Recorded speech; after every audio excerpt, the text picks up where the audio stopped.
Many years ago, one of my sisters was about to have surgery. It was actually a hysterectomy, and we know that that's a very common procedure. But the difference is this turned into a little bit of a metaphysical experience for myself and my sister that we didn't realize till almost a decade later. Back at the beginning of the story, my sister who lived in San Francisco had two little girls. She was going in to have her hysterectomy, and I had just a funny feeling, but I was thinking positive, sending her positive vibes.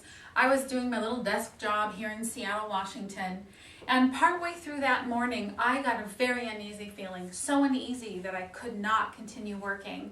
I went into the restroom at the place where I work, closed the door. I was absolutely shaking, and I didn't know why I was so upset.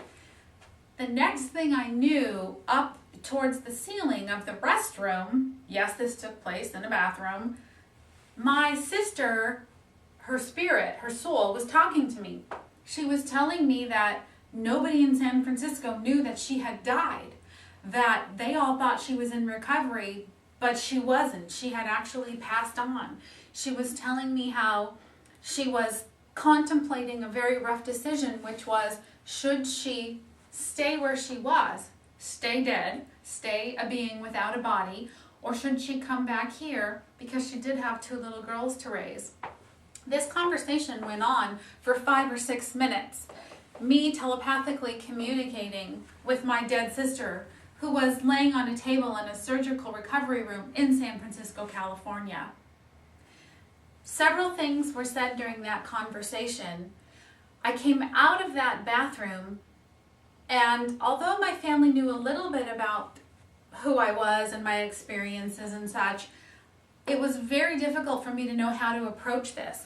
I first called my mother, and I said, I'm really worried about my sister. I'm super worried. Can somebody please check on her?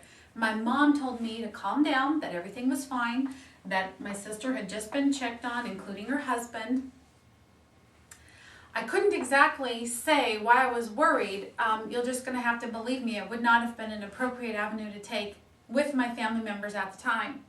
So the next thing I thought I would do is try to reach out to my brother-in-law, but I didn't even have his phone number. One family member after another, they helped me get in touch with him, and he called me back, and he said, I just saw her, she's fine, she's resting comfortably, the surgery went great, the doctor's already been out to talk to me, Mo, don't worry, everything's fine. But I knew it wasn't fine, and I couldn't exactly drive to San Francisco and look at my sister myself. Not fast enough anyway. I went about my day as best I could, and about 5 o'clock that day I got the phone call that she had bled out and that they had transfused her a couple times and she was going to make it, but it was a very serious situation. Jump ahead many, many years, and my sister was up here in Seattle, and our mother was very ill, so we were taking shifts with her. There was one point where after work I went to the hospital where my mother was a patient, and my sister had not left her shift there, so we sat together in this room with my mom, who was unconscious, and we started talking. And somehow that situation that had happened years before came up. And I said, hey, do you remember that time when you died on the surgery table and you came and you talked to me?